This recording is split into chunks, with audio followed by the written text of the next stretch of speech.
Bueno, Freddy, seguramente ya todos lo hayan visto porque les mandamos el link a LinkedIn y un par de charlas TED de él y un par de notas en los medios, etcétera, pero si se quiere como para hacer una presentación un poquito más formal, Freddy Vivas es ingeniero en sistema de información. Él se define como un emprendedor y un tecnólogo. Es profesor, además, hoy recién contaba antes de que los admitiéramos a todos, que él desde los 19 años que trabaja en la docencia, con lo cual una de las cosas que realmente le gusta a él es la parte de la divulgación de la tecnología. En el 2017 fue seleccionado para ir a Singularity University, que es una universidad de la NASA en Silicon Valley, o sea, es como él mismo lo dijo, el Disney de los nerds, y es eso, es el lugar espectacular, un lugar espectacular. En el caso de él, fue hacer un programa de verano y después acelerar un proyecto que terminó siendo, cuando él volvió a Argentina, lo que hoy conocemos como Rocking Data. En Rocking Data él es socio de dos amigos, además de los cuales uno es licenciado o ingeniero en sistemas, es técnico, digamos, y el otro es licenciado en administración. Ustedes saben que en el ciclo de charlas, invitados, invitadas que hemos tenido en la materia que estamos teniendo, siempre preguntamos justamente cómo es esta compatibilidad en el ambiente tecnológico entre la administración o él o la administradora y él o la técnica. Y bueno, en este caso venimos con la pata técnica, pero para que vean ya desde el vamos que tiene un socio de negocios, como lo decimos nosotros. Rocking Data es una empresa que se dedica a inteligencia artificial y machine learning. Seguramente los de ustedes que ya hayan podido leerlo, la información que ven en LinkedIn, van a encontrar bastante de eso y ahora vamos a charlar un poquito con Freddy de eso. Y bueno, finalmente, para no aburrirlos tanto, Freddy es coordinador del programa de Big Data de la Universidad de San Andrés, en conjunto con Walter Sosa Escudero. Walter es además profesor de nuestra casa de estudios, es titular de Econometría 1. Ustedes no lo conocen personalmente porque Econometría ya es de la carrera de licenciatura en Economía, pero lo conocen en el libro porque uno de los libros de la bibliografía obligatoria es el libro verde de Big Data de Sosa Escudero. Sin más, Freddy, perdón que me tome tanto tiempo en presentarte, pero tenés un No, no currículum pasa nada. demasiado extenso, así que de nuevo muy Un agradecidos placer. porque estés acá. Y te falta ahí que, por ejemplo, que también puede ser pintoresco. Estudié 4 años de periodismo porque quería ser periodista también. También estudiaste periodismo y también sos músico. Soy baterista. Soy baterista. Hay mucha Baterista, gente mirá. que dice que los bateristas no son músicos, pero yo estoy en contra de eso. Yo digo que sí somos músicos. Yo tengo un hermano que es baterista y que te mata si decís eso, así que. Sí, sí, sí. Hay gente que lo dice, ¿eh? Hay gente que dice. Sí, sí, sí, Igual no sí. soy, no soy tan bueno leyendo música, pero sí escuchando. Escucho todo el día literalmente música. Ahora Ujú. extraño un montón tocar la batería, pero sí, me encanta. Es mi hobby Mirá vos, favorito, además. mirá que bien. Bueno, gracias de Gracias nuevo por la por estar invitación. aquí. Gracias por la No, invitación. no, a vos. Como para empezar y para romper un poquito el hielo, si nos querés contar un poquito cuál fue tu recorrido profesional, cómo llegaste hasta donde estás hoy en Rocking Data y en UDESA, Sí, y qué hace un poquito de la empresa hoy, como para contarnos. sí, mirá. Bueno, tuve la suerte de conectar con la computación, porque en esa época se decía computación, a lo que hacemos hoy, eh, muy chico, tipo a los 12, 11, 12 años. Mi viejo viajaba y trajo una computadora que nunca funcionó y estaba tirada en un galpón y yo fantaseaba con que la hacía arreglar y que hacía cosas. No sabía quién. Y como que empecé a volar con esa idea de usar una computadora. Vi varias películas en esa época, una llamada Juegos de Guerra, que era un hacker, y bueno, El Auto Fantástico, Robocop, Terminator, todas películas que eso es lo que me gustaba de chico, solo consumía eso. Eh, entonces siempre como que tuve una orientación muy marcada a eso y tipo a los 12, 13 empecé a estudiar DOS, Pascal, lenguaje de programación, Clipper, otros lenguajes así. Me fui conectando mucho con eso. Hice de todo, estudié diseño gráfico, reparación de PC, programación de todo tipo, de los 12 a los 17, todo lo que podía, en todos los lugares que pude. Entonces cuando terminé el secundario, me gustaba mucho escribir y en el secundario me decían tenés que escribir, pero todo el mundo decía dedicate a la computación, que es como el futuro. Tenían razón. Y apenas terminé el secundario empecé a dar clases, me dediqué bastante a dar clases en diferentes institutos, universidades. Hice además, después empecé a hacer ingeniería, hice periodismo 4 años, medio en paralelo con ingeniería, me dediqué a la ingeniería y todo lo que hacía estaba orientado a eso, ¿no? A programación, trabajé mucho en ingeniería de software. Pero siempre me gustó también esto de la divulgación, creo que lo tengo desde siempre. Y hace como 10 años, más o menos, estaba preparando una clase de tecnología para publicistas en la universidad donde yo estudié periodismo, que es la Universidad de Lomas. Y, y me acuerdo que estaba investigando porque quería hacer como algo, las tecnologías del futuro, algo así me invitaron a dar. Y googleando, investigando, encontré IoT, me fascinó, Internet de las Cosas, me fascinó Big Data, que ya se estaba hablando, sí, eso fue hace 12 años más o menos. Y cuando estaba investigando, encontré todas las referencias más copadas me llevaban a Singularity University, esta universidad que vos decís.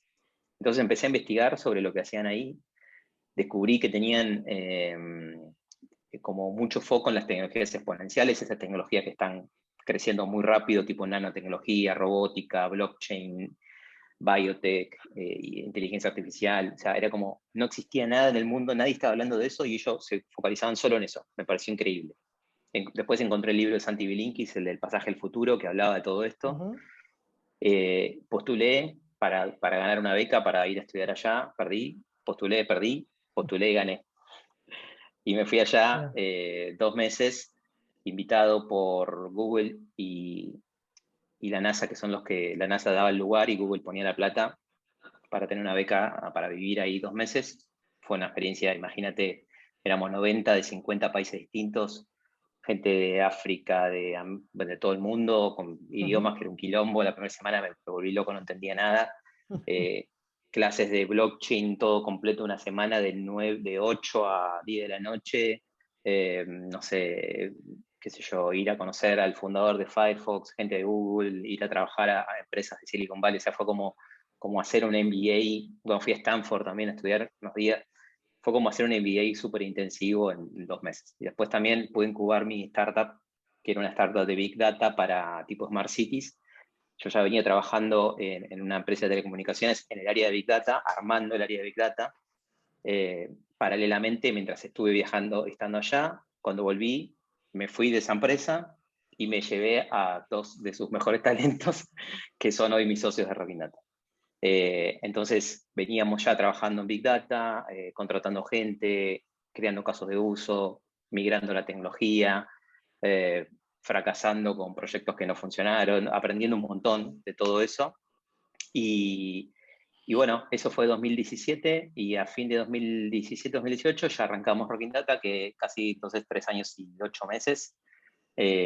Cuento los días como si fuese un noviazgo, ¿no? Cuento los detalles de los días. Sí. Y arrancamos nosotros 3, un CTO que tomó la parte tecnológica más dura, el egresado de administración de empresa, Martín, que lidera la práctica de ciencia de datos, y yo más en lo comercial y otras cuestiones. Arrancamos esos 3 y somos 25, que para mí es una locura, no puedo creer, y seguimos contratando gente, estamos creciendo un montón, tratando de crecer tranquilos para no volvernos locos como seres humanos, digamos. Pero creo que este año se viene un crecimiento bastante más grande de lo que nos esperamos, porque eso a veces uno nunca lo sabe, ¿no? Bien, bueno, gracias Freddy. Sí, de casualidad comentamos también que Martín trabajó hace muchos años en Blue Con Draft, Diego. la empresa en la cual Diego es co-founder también, así que de casualidad también Sí, sí, sí, tenemos sí, vinculación a espectacular. través de uno de los socios tuyos.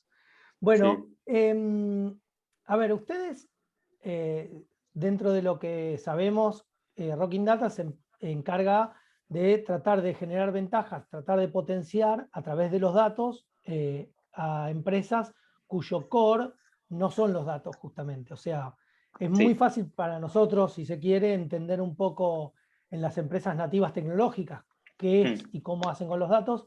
La primera pregunta que se me viene a la mente es ¿cómo hacen ustedes para potenciar una empresa cuyo core no son los datos justamente? Buenísimo. Mira, me pasó, claro, o sea, fácilmente podríamos, como vos decís, entender que Mercado Libre, que Amazon, que Netflix tienen todas plataformas de datos digitales. O sea, lo único que tienen que hacer es analizarlos bien y usarlos, pero los tienen ahí ya, ordenaditos, limpios, preparados. Ujú. Ahora, la mayoría de las otras empresas del mundo son más tradicionales y algunas incluso no tienen datos digitales, tienen datos en papel, ¿no? Entonces, partiendo de la base de que trabajamos con empresas tradicionales, pero con datos digitales, es donde ahí nos movemos nosotros. Y me acuerdo una experiencia que tuve al principio. Nosotros, entre otros clientes, tenemos a Mercado Libre, y tenemos varios laboratorios, por ejemplo, ¿no? Y una persona de un laboratorio súper tradicional, muy grande, mundial, me acuerdo en una reunión, yo le estaba preguntando cómo hacían para tomar una decisión de negocio usando los datos. Y quería entender un poco más el proceso. Entonces le preguntaba, y me dice, igual Freddy, me dice, yo te explico todo lo que quieras, pero no quiero que lo hagamos como lo hacemos nosotros. Quiero que vengas a traernos la forma que lo haría Mercado Libre. ¿Cómo haría esto Mercado Libre? Me dijo. Entonces yo ahí me quedé pensando, y digo, creo que uno de los activos principales que tenemos es de llevar, no sé si me gusta decir innovación, pero de alguna forma sí es innovación usando datos, en todo caso. Es como, ¿cómo resuelvo de una manera diferente, o mejor, óptima o más inteligente un problema que ya tengo, ¿no? Entonces, eh, nosotros tendemos a llevarlo siempre a incorporar un modelo predictivo, por ejemplo, ¿no? Incorporar un modelo predictivo, ¿qué significa? Antes vos tenías que tomar una decisión analizándola casi manualmente, donde personas tenían que mirar un Excel, 10 Excel distintos, tratar de poner alguna cosa estadística, alguna función, cero escalable, ¿no? Al mes siguiente volver a correr volver a hacer ese analytics ad hoc, ese análisis específico ad hoc otra vez. Ni te acordabas que habías hecho el mes pasado. Si tuvieras, ese lo haces para una tienda, para un producto específico, que tenés que hacer 800 tiendas, no vas a poder hacerlo. O sea, un montón de cuestiones que vemos que los clientes nuestros lo hacen, lo resuelven, pero de una forma poco escalable, poco flexible y con poca rigurosidad científica, digamos, ¿no? No es que nosotros vamos a resolverles una idea nueva. En general es lo que estabas haciendo te ayuda a hacerlo un poco más riguroso y más data-driven, ¿no? Entonces, en ese proceso de llevar a la incorporación de modelos predictivos, eh, quizás también de incorporar cosas de inteligencia artificial, o simplemente de generar tableros que muestren un modelo predictivo, o que muestren la sanidad del negocio a nivel de indicadores, ¿no? Que muchas empresas ni siquiera eso tienen. Entonces, nuestro trabajo es hacer esa escalera para llevar a inteligencia artificial o machine learning, ¿no? Y en ese trabajo de escalerita incorporamos cuestiones como más de ETL o de calidad de datos, que es un trabajo más del ingeniero de datos, ¿no? Que tiene que agarrar y toparse con múltiples fuentes, con diferentes formatos, con faltantes, con datos erróneos, ¿no? Que a veces en un call center, ponele a alguien, nos pasó que ponía que los clientes eran una financiera, todos casados y todos que tenían casa propia. Entonces se dieron cuenta la gente que cargaba esos datos que tenían más probabilidad de darle crédito o mayor monto de crédito, por lo tanto, más beneficio para la persona que atendía en el call center, ¿no? Como mayores comisiones. Entonces, esos datos nos dimos cuenta nosotros mirando esas variables que había cosas que no estaban bien. Ese trabajo de preparación de los datos, después ponerlo en un único reservorio, que podría ser un data lake, por ejemplo, para que los analistas y los científicos exploten esos datos, ese trabajo inicial es algo que las empresas están empezando a mirar y a hacer, digamos, ¿no? Vemos mucho laburo en eso, de hecho estamos creando nuevas iniciativas para generar más ingenieros de datos, que pronto se van a enterar, porque notamos que esa es como una gran deficiencia. Si vos no confías en la calidad de tus propios datos, no puedes confiar en un análisis basado en esos datos, por lo tanto no puedes hacer proyectos de datos. Entonces, ese es un caminito. Después el camino lleva a democratizar, ¿no? Si yo tengo, bueno, la probabilidad de que este cliente abandone la empresa es del 80 y pico por ciento. Lo tengo yo como área de ingeniería de datos o área de datos, no me sirve de nada. Lo tiene que tener la persona que toma la decisión, que va a ofrecerle un producto nuevo a ese cliente, lo tiene que tener, y no lo tiene que tener dentro de un Excel con 500 filas y 800 columnas. Lo tiene que tener en una aplicación que le muestre rápidamente cómo mirar eso. Lo tiene que tener de una forma, por decirlo, súper clara y relevante para tomar la decisión, ¿no? Y eso, estamos hablando de democratizar la data. Cuando decimos democratizar la data en una organización, nos referimos a eso.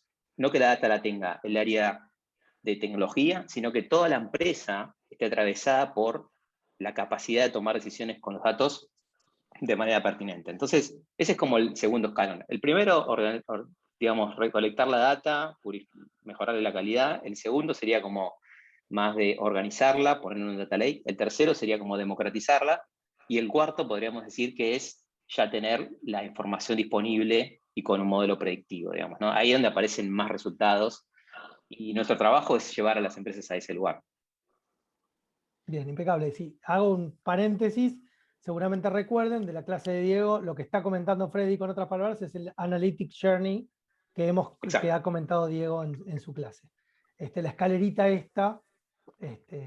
Ahora, Sí. Freddy, y a ver, digamos, las fuentes internas naturalmente uno las entiende por definición.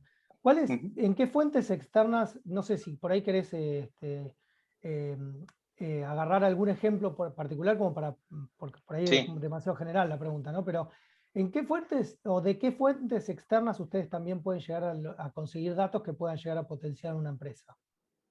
Buenísimo. Mira, primero, yo creo que hubo una fiebre. Yo soy fanático del Open Data, o sea, de los datos abiertos, Ujú. desde hace muchos años y me encantan las iniciativas que usan datos abiertos para encontrar nuevo conocimiento. Que la verdad que no son tan usados por la mayoría de la gente, pero que están buenos. Y hubo como un fanatismo de los datos de las redes sociales, ¿no? Hace unos años, que la gente decía, bueno, hagamos sentiment analysis, veamos qué se dice, y está recontra, miremos Twitter para ver si, en Twitter hay un grupito de gente recontra sesgado, que hablan de determinados temas, la verdad que no hay buena data, salvo para algunas determinadas cosas. Y en las redes sociales, nosotros hicimos varios proyectos con redes sociales, y cambió mucho en los últimos años, después de Cambridge Analytica, Facebook, antes habría o sea, vos te conectás por API y consumís determinados datos de, por ejemplo, Facebook, ¿no? ¿Qué significa Ujú. esto? Le tenés que pedir permiso a Facebook, Facebook te autoriza a que uses esos datos. Entonces, por ejemplo, nosotros usamos datos de la fanpage de algunos restaurantes, ¿no? 250.000 restaurantes para un proyecto. Lo que hacíamos era, obtuvimos la fanpage y le pedimos información de cada fanpage a Facebook. Y Facebook te decía, bueno, este restaurante tiene tantas visitas, es el top en categoría Mexican Food, es tal, tal, tal, tal. Entonces, eso funciona. Ahí no hay problemas de privacidad de la data porque no te decía quién iba a visitar el restaurante, era una fanpage. Eso está buenísimo, eso creo que vale mucho todavía. Hacemos algunos proyectos con eso de redes sociales, pero en general no valen tanto la pena como se suele decir esa data de redes sociales. Sí, lo que vale mucho la pena, y diría que es como el 80% del corazón de los proyectos de data, es la data interna. La data interna, muy poco explorada. Hay un montón de empresas que no conocen en detalle qué datos tienen. Si vos agarrás y decís, che, ¿qué datos tenés del cliente? Y te dicen, y el histórico, tanto, las ventas, ¿cuántos meses? Y no sé, ¿y tenés tal dato? No, no sé. La mayoría de las veces no conocen mucho esos detalles y ese es el principal trabajo de la gente de data de una empresa interna, entender bien sus datos internos, ¿no? Enriquecerlos, buscar generar mejores datos o limpiarlos o ver qué datos te faltan. ¿Tenías el dato de código postal? No, bueno, búscalo. Siempre y cuando considerando, por supuesto, las cuestiones de privacidad, GDPR, ¿no? Uso anonimizado, encriptado y agrupado de los datos, digamos. Obviamente, considerando todo eso, creo que hay que hacer foco en la data interna. Y data externa, por ejemplo, imagínate que, no sé, somos un caso de hoy puede ser una farmacéutica, ¿no? Entonces agarramos y decimos, che, estamos vendiendo un montón, ¿y dónde abrimos una nueva farmacia? ¿No? Entonces ahí seguramente podríamos analizar las ventas históricas, ¿no? Dónde se vendieron por código postal, en qué farmacia se vendió más. Pero si, por ejemplo, imagínate esto como si fuesen capas, ¿no? Así se ve más. Ponemos la capa de ventas históricas. Después le decimos, che, y si lo cruzamos con los datos del censo, cuánta gente vivía en una zona específica, Ujú. y si lo cruzamos, por ejemplo, Google, le puedes mandar latitud, longitud, y Google te devuelve datos geodata de ese lugar específico. Te devuelve, por ejemplo, si hay otras farmacias, si hay, no sé, una escuela. Entonces vos podrías generar un indicador que decís, esta es una zona escolar. ¿Por qué? Porque hay más de 8 escuelas en tantos ratios. Vos generás tu indicador. Entonces le calificás, decís, esta farmacia está en una zona escolar, por ejemplo. Otro dato que puedes usar, nosotros usamos, por ejemplo, Properati. que son ventas de propiedades, alquileres y ventas. Entonces, Properati, nosotros nos dimos cuenta que si vos bajabas todas las ventas y le corres un modelo, un algoritmo, puedes sacar un promedio de cuánto vale por metro cuadrado cada zona del país. Entonces, imagínate que entonces, a la decisión de cuánto le vendió una farmacia, le sumo cuánta gente vive, si es una zona que hay hospitales o no, si es una zona que vale tanto. Entonces le estás agregando capas de conocimiento a un modelo. Todo eso lo metes en un modelo y puedes hacer, por ejemplo, una segmentación de farmacias, ¿no? Y con esa segmentación de farmacias podés después decir, bueno, este producto voy a distribuir la mayor cantidad de unidades de este producto en estas farmacias. O en estas otras farmacias voy a hacer una promoción porque no creo que lo venda. Empiezas a generar conocimiento nuevo y a tomar decisiones más informadas, en este caso, por ejemplo, comerciales, ¿no? Impecable. Yo tengo una pregunta Sí, ahí, Diego. que somos del mismo palo, ¿no? Y nos pasan las mismas cosas. O sea, Blue Graph Sí. se dedica al análisis de datos, no quizás con el foco de Machine Learning, específicamente, que es un poco más el métier de ustedes. Y una cosa que nos suele pasar a menudo y que me gustaría saber cómo ustedes la tratan, porque como vos bien dijiste, hay toda una escalerita, que es este Analytic Journey, y nosotros trabajamos en los escalones de más abajo en general. Me imagino que los escalones de más arriba es más complejo, pero algo que nos pasa es que no están dadas muchas veces las condiciones en las organizaciones para digerir, para usar un término bien de Machine Learning, digerir estas herramientas, ¿no? Es como que falta lo que ahora se llama como data literacy, falta metodologías prácticas, un mindset orientado a los datos. Entonces, yo siempre digo, vos podés tirar en una sala un grupo de científicos de datos, eso no te resuelve nada, digamos. No. ¿Cómo lo manejan ustedes, no? La parte más humana del proceso. Sí, nos dedicamos mucho más a lo robotizado que a lo humano, básicamente. Pero sí, es verdad, lo que vos pones en la mesa es una realidad. En general, nosotros trabajamos mucho con proyectos donde, por ejemplo, queremos hacer una predicción de las ventas, ¿no? O queremos hacer un sistema de detección automática de fraude. Lo que hacemos es medio entender bien el problema, conectarnos a los datos, tomar los datos, hacer el modelo y devolver el resultado, digamos, ¿no? Es medio ese nuestro laburo. No estamos quizás tan metidos como por ahí están ustedes, que se tienen que juntar con el equipo, que tienen que armar como mucha más consultoría estratégica, estimo, de analytics, donde ahí se entra a complicar mucho más. Me parece que es más al revés. Creo que ustedes tienen más laburo de ese lado. En nuestro caso, los problemas que suele haber relacionados a data literacy, por ejemplo, este conocimiento es que no saben muchas veces bien qué pedir, ¿no? Entonces es difícil alinear las expectativas. Entonces te dicen, quiero hacer una predicción de ventas que haga esto, que haga lo otro, y en realidad yo escucho y digo, esos son 5 modelos de Machine Learning que estás queriendo hacer, no es uno, son 5 distintos. Entonces, ¿qué querés que resolvamos primero? ¿Esto? No, todo. No se puede todo. Tenemos que hacer esto. Y eso para mí está relacionado a que es muy nuevo, a que en general te diría, nosotros hemos hecho, no los tengo todos bien contados, pero creo que son más o menos 40 proyectos de Machine Learning, o más, proyectos cortos, muchos. Y te diría que de esos 40, o sea, por lo menos 20 y pico fueron el primero en una empresa, el primero. Entonces, vos vas a una gran empresa, y te hablo de grandes empresas de Argentina, ¿no? Y ahora algunas de afuera de Argentina, pero en general de Argentina.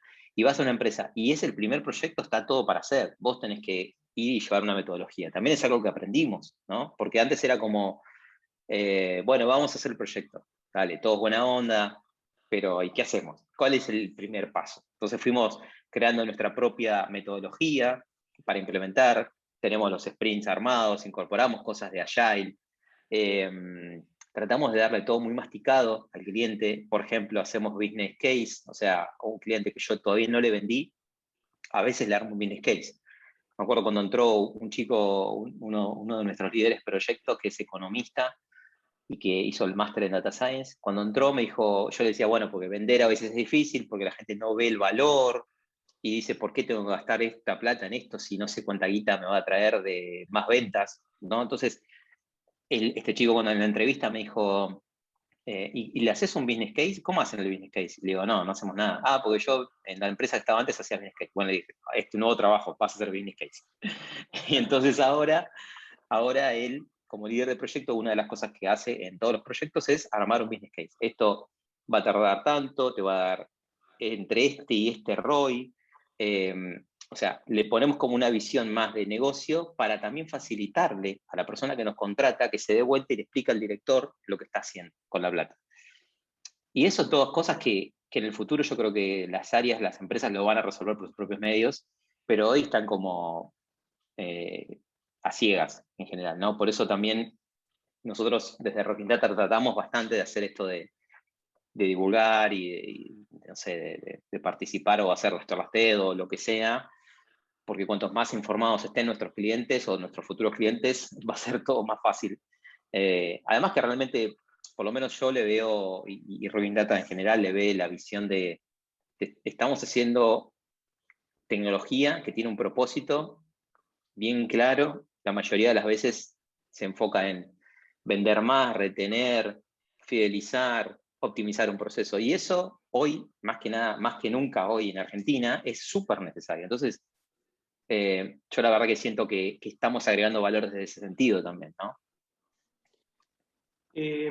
Tengo una pregunta que está buena para el público, ¿no? Para todos los chicos que te están escuchando, que es un poco, digamos, nosotros con EMI constantemente planteamos esto de que el licenciado en administración tiene un rol muy importante, ¿no? En el mundo de los datos.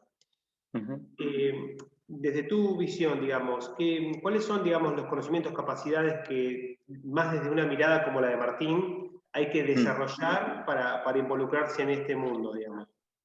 Sí. Mira, yo creo que los proyectos de datos o los proyectos de, digamos, como para ponerlo en el llano, todos los proyectos de datos son proyectos que responden preguntas. O sea, esa es la función de la ciencia de datos, responder preguntas a diferentes niveles, ¿no?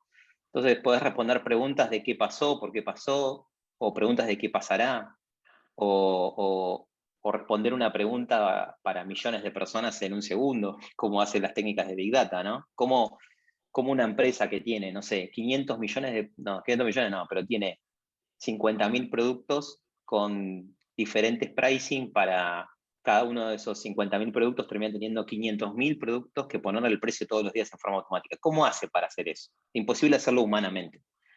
Entonces ahí Big Data responde ese tipo de preguntas, ¿no? Y las primeras, lo que decía antes de mirar hacia atrás, responder qué pasó, está conectado con el análisis de datos. Y responder qué pasará conectado con la ciencia de datos y el machine learning y los modelos predictivos, ¿no? Yo creo que las necesidades de las empresas hoy hoy, en los próximos 5 años, van a pasar casi exclusivamente por tener buenos analistas de datos. Yo creo que cualquier persona en una empresa que haga análisis de algo, o sea, análisis de financiero, análisis de recursos humanos, ¿cómo contrato a una persona? ¿A quién contrato? ¿A quién tengo que contratar? ¿Dónde tengo que abrir la nueva farmacia? ¿Qué proveedor me conviene comprarle un producto? Esas preguntas requieren de análisis, que hoy lo están haciendo todas las empresas. Pero lo que yo quiero decir es que va a haber que a esas personas que hacen análisis de algo, subirlos a un nivel de analistas de datos. O sea, todas las personas que hagan análisis tienen que ser analistas de datos.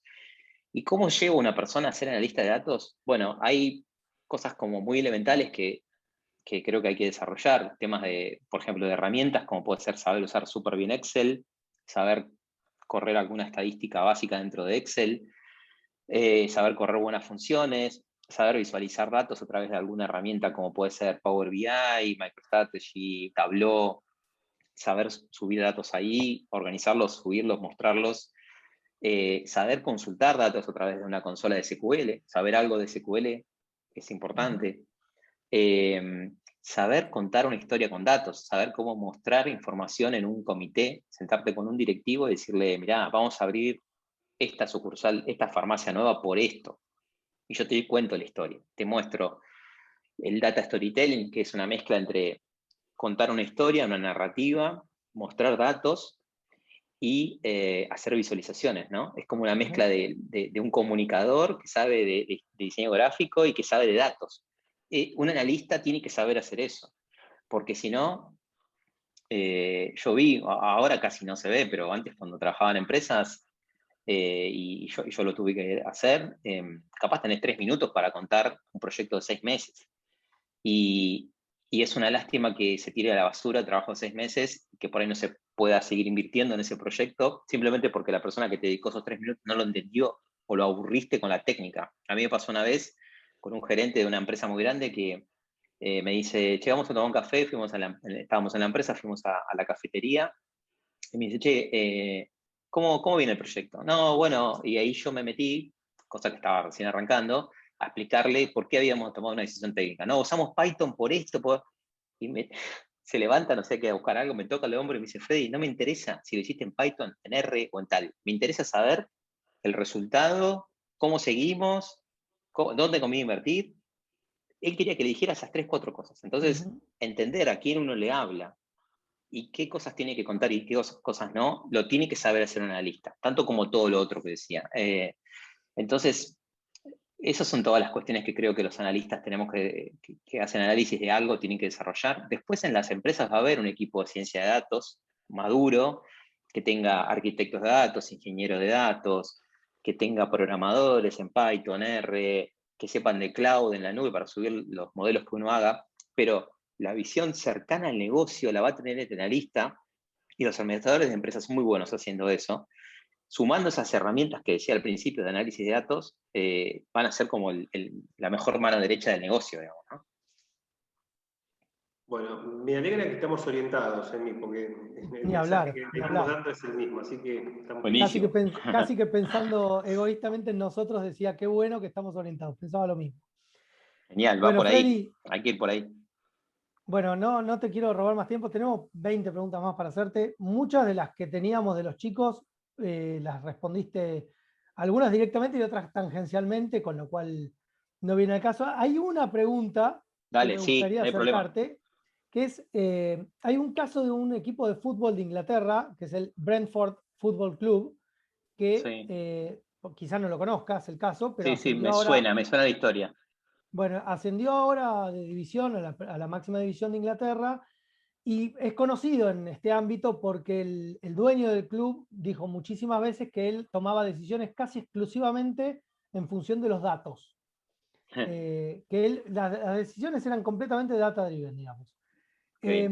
Entonces, en función de este caso en particular, que el caso es casi una excusa para hacerte la pregunta, pero ¿crees que el Big Data, la inteligencia artificial, cada vez más está ganando espacios en donde antes tradicionalmente las decisiones se tomaban de otra forma? ¿O crees que hay un desafío muy grande todavía por delante? Hay un desafío muy grande seguro, pero ya se está instalando. Y digamos, siempre hay early adopters en estas tecnologías y en todo, ¿no? Pero creo que yo pienso que no hay manera de no incorporar esto a algo. O sea, me parece que lo que va a pasar es como que agarramos ahora y decimos, che, multipliquemos 5.400 por 775. ¿Alguien va a sacar un cuaderno y va a hacer la cuenta? Nadie. Todo el mundo va a decir, uso una calculadora, uso Calc de Windows. Es obvio. En el futuro, yo creo que en los próximos años, todo el mundo va a decir, ¿cómo hacíamos esto sin inteligencia artificial? Ese va a ser el planteo. No va a haber otro planteo. Es como, esto es obvio que hay que hacerlo con inteligencia artificial. Es como tener una herramienta ahí disponible para hacer mejor algo que uno hace y no usarla, no tiene sentido.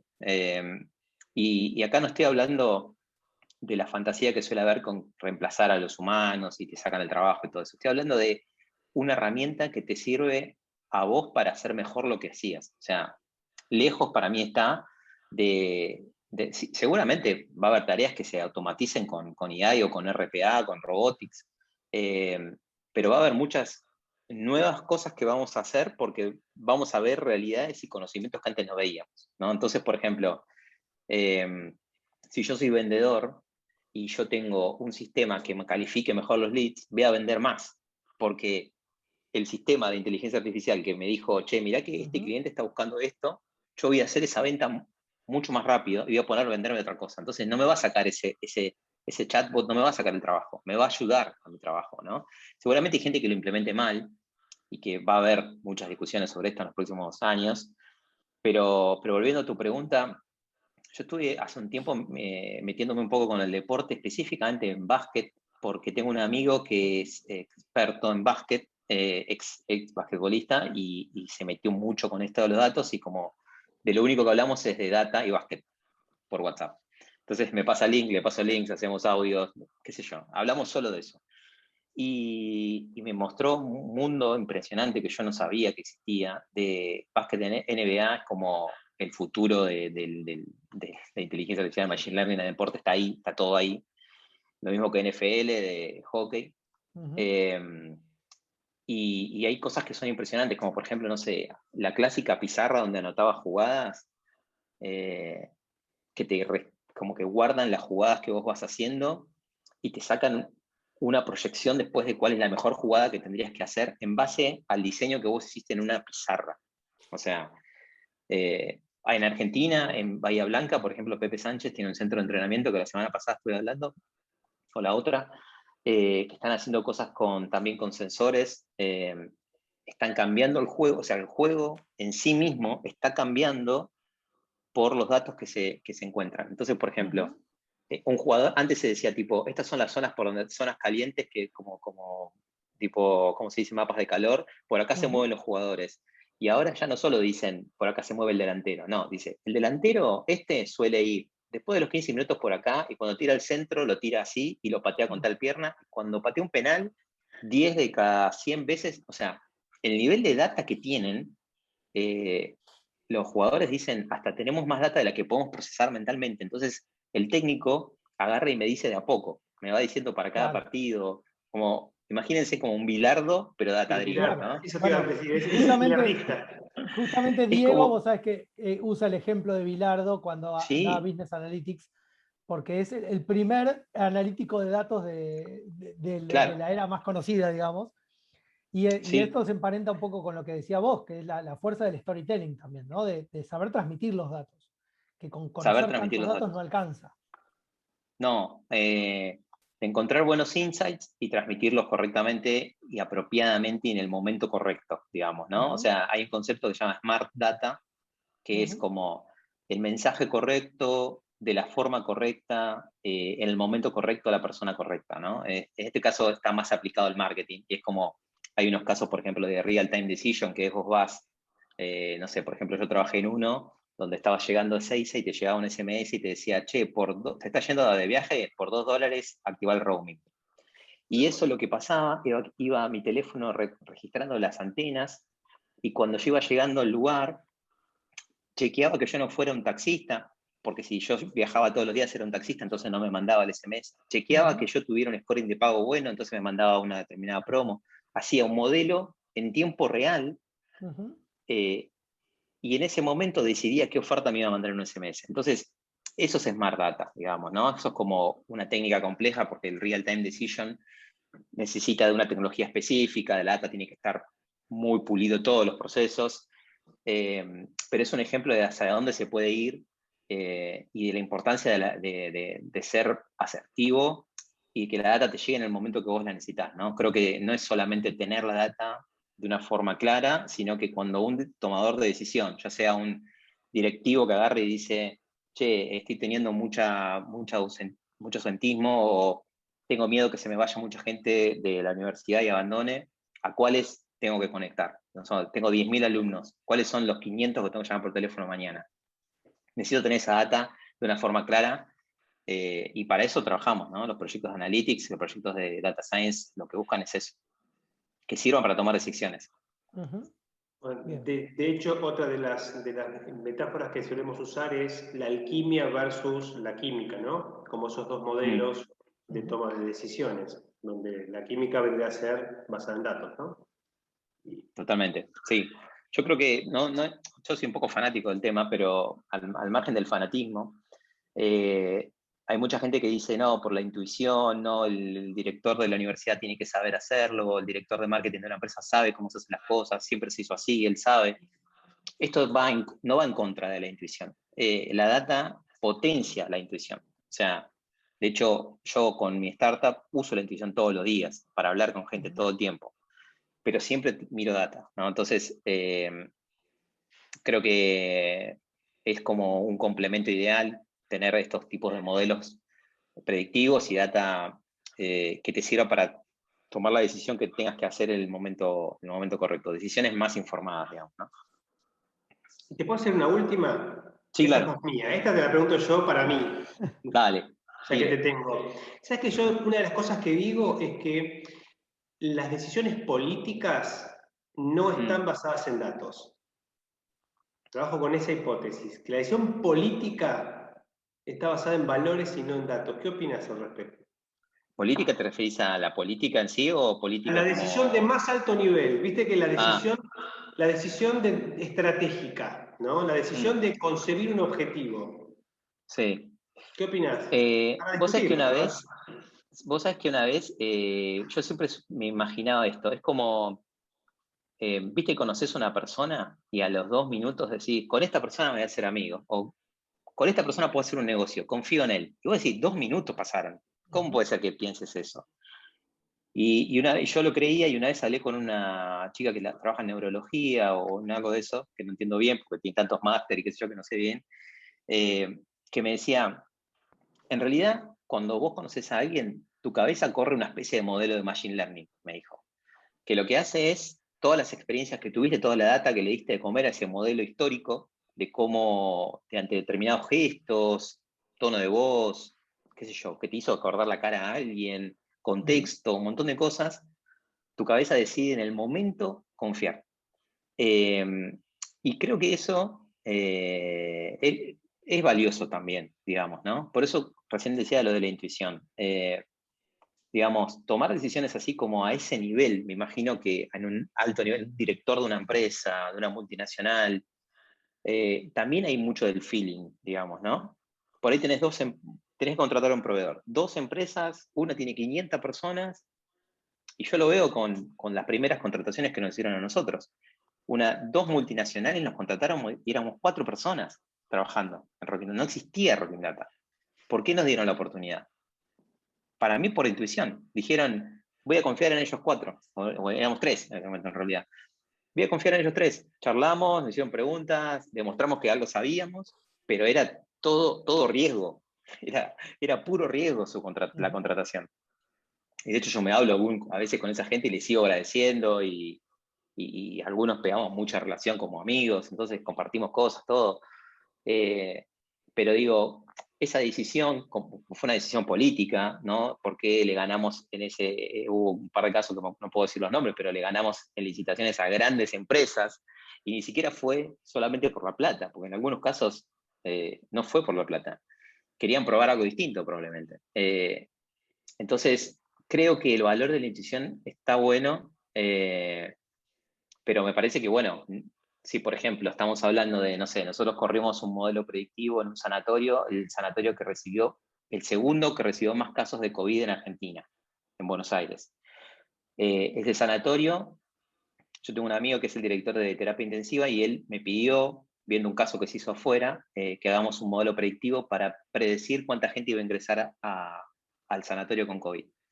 Hicimos ese modelo, en un momento tuvo casi 100% de precisión, y con ese modelo ellos pueden ver en un dashboard cuánta gente va a ingresar con COVID. Entonces, con ese dashboard, él agarró y dijo, bueno, puedo dar vacaciones a esta gente, puedo o no puedo, ¿no? O puedo agarrar y traer gente de otra área porque sé que va a explotar esto. O necesito tantos barbijos, necesito tanto equipamiento, necesito cancelar turnos para tener estas habitaciones disponibles por las dudas. Tomó decisiones clave de negocio en función a un modelo predictivo. Entonces ahí la intuición, no sé si quiero que alguien decida con la intuición.